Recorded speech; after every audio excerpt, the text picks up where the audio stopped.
Ganito pag Friday, daming tao sa labas ng Riyadh parking.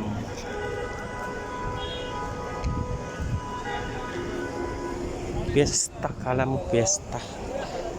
Kanya-kanya, kahit mainit, okay lang.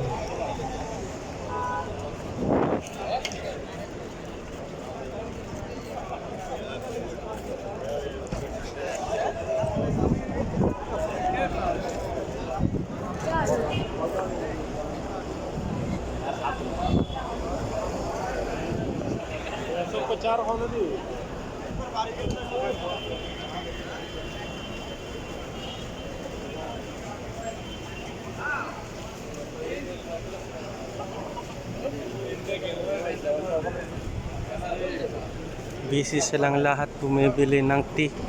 Kahit super init, tea pa rin. Ganyan dito ngayon, sobrang init.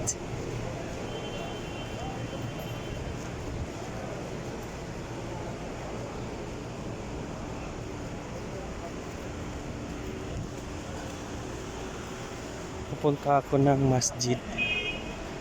Naglilinis ako ng aking paa.